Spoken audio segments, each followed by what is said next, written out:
उस गांव के सभी लोग मंगलवार को कोई काम नहीं करते थे, बल्कि सभी लोग डर से अपने अपने घरों में छिपकर बैठ जाते थे। उन गांव वालों का कहना था कि इस गांव में एक तांत्रिक का साया घूमता है, वो भी सिर्फ मंगलवार के दिन। तांत्रिक मंगलवार के दिन भूत बनकर आता था एक आदमी की बलि लेने। और आज सोमवार था, इसलिए सभी अपने खेतों में जल्दी जल्दी काम निपटाकर घर के लिए जा रहे थे। अरे भाई, काम खत्म हो गया हो तो घर चलें। रात होने वाली है और कल मंगलवार है। पता है ना, मंगलवार यानी एक आदमी की बलि। हाँ हाँ, याद है। थोड़ा सा काम रह गया है बस, फिर चलता हूँ। तुम जाओ, मैं आ जाऊंगा। ठीक है भाई, फिर मैं चलता हूँ, पर समय से घर पहुँच जाना। सभी लोग अपने अपने खेतों का काम खत्म करके घर जा चुके थे, पर सत्तू अभी भी खेतों में काम कर रहा था। हाँ, चलो काम तो खत्म हो गया। कल का भी काम मैंने आज ही खत्म कर लिया।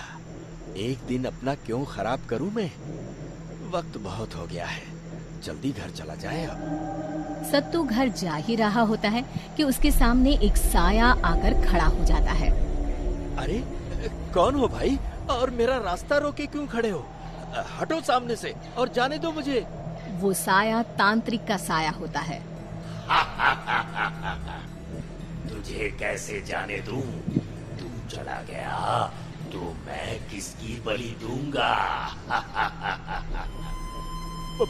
बलि? कौन हो भाई, और क्यों डरा रहे हो मुझे? जरा शक्ल तो दिखाओ अपनी।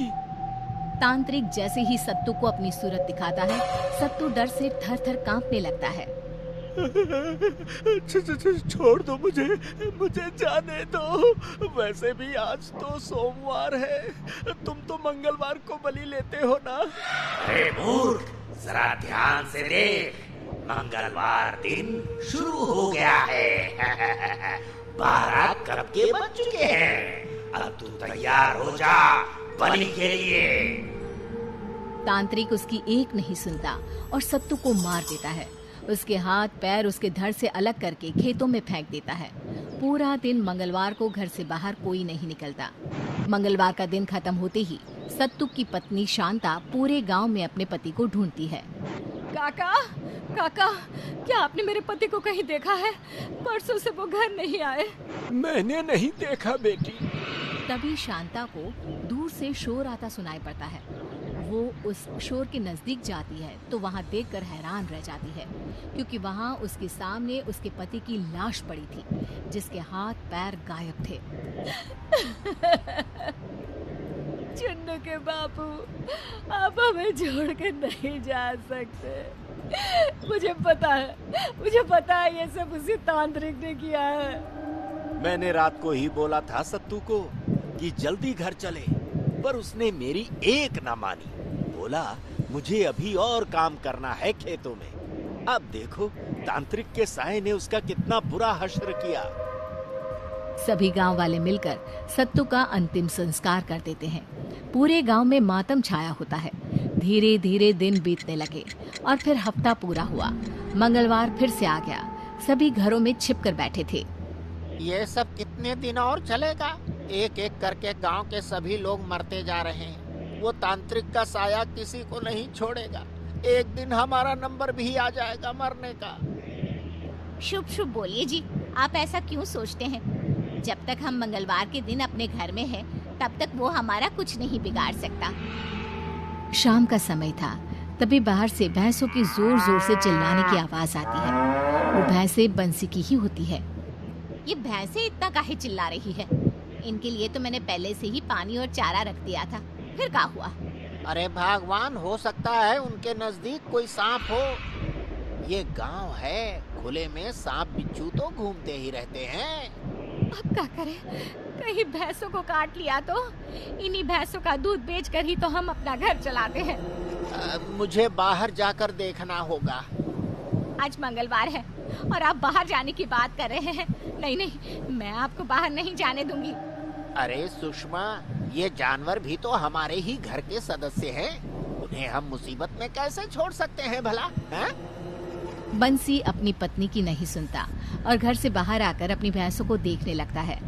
वहाँ उनके आसपास कोई नहीं होता। तभी बंसी की नजर तांत्रिक के साए पर पड़ती है। वो साया भैंसों की आड़ में ही था। उसी साए को देखकर भैंसें चिल्ला रही थी। आज मेरी बलि पक्की है। मैं बिना बलि लिए यहाँ से कैसे जा सकता हूँ? छोड़ दो मुझे जाने दो। मेरे छोटे छोटे बच्चे हैं, रहम करो मुझ पर। वहाँ दूर खिड़की से सुषमा ये सब देखकर जोर जोर से चिल्लाने लगती है। अरे गांव वालों, तांत्रिक से मेरे पति को बचाओ, नहीं तो वो मेरे पति की भी बलि चढ़ा देगा। पर उसकी आवाज सुनकर कोई भी अपने घर से बाहर नहीं निकलता। सभी खिड़की से खड़े खड़े तमाशा देख रहे थे। बस किसी की हिम्मत नहीं होती है बंसी को बचाने की। सबको अपनी जान की पड़ी थी। तभी तांत्रिक बंसी के धड़ से उसका सर अलग कर देता है। मार दिया उसने मेरे पति को, अब मैं जीकर क्या करूंगी? अरे ओ तांत्रिक, मुझे और मेरे बच्चों को भी मार दे। अभी नहीं, अगले मंगलवार को आऊंगा फिर से एक बलि लेने। तांत्रिक डरावनी हंसी हंसते हुए वहां से गायब हो जाता है। फिर से गांव में मातम छा जाता है। सुबह होते ही सभी गांव वाले सरपंच के पास जाते हैं। सरपंच जी, ये सब कब तक चलेगा? एक एक करके वो तांत्रिक सभी को मारता जा रहा है। सब पता होने पर भी हम हाथ पे हाथ रखकर कैसे बैठ सकते हैं? नरेश बिल्कुल सही बोल रहा है सरपंच जी। अब आप ही बताइए क्या करें जिससे कि तांत्रिक का साया इस गांव से हमेशा के लिए चला जाए। अब आप सबकी जिम्मेदारी मैं लेता हूँ। अगले मंगलवार किसी भी गांव वाले की जान नहीं जाएगी। मतलब क्या है आपका सरपंच जी? किसी की जान नहीं जाएगी? कुछ समझ में नहीं आया। मतलब ये है कि हमारे पास एक हफ्ता है। अगर मैं कुछ नहीं कर पाया तो मैं खुद तांत्रिक के सामने अपनी बलि दे दूंगा। सरपंच की ये बातें सुनकर सभी हैरान रह जाते हैं। अगले दिन सरपंच बड़ी गहरी सोच में डूबा हुआ हुक्का पी रहा था। तभी शहर से उसका पोता मानव वहाँ आता है। बताओ तो कौन है?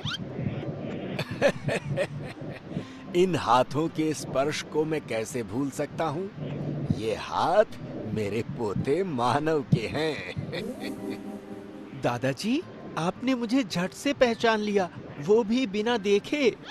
मानव अपने दादाजी के पैर छूता है। दादाजी, आप कैसे हैं? अच्छा पहले ये बताइए, मैंने देखा आप बड़ी गहरी सोच में बैठे हुए थे। ऐसा क्या सोच रहे थे कि मेरे आने की आहट भी आपने नहीं सुनी? हमेशा तो आप मेरी आहट से ही मुझे जान जाते थे। ऐसा कुछ नहीं है।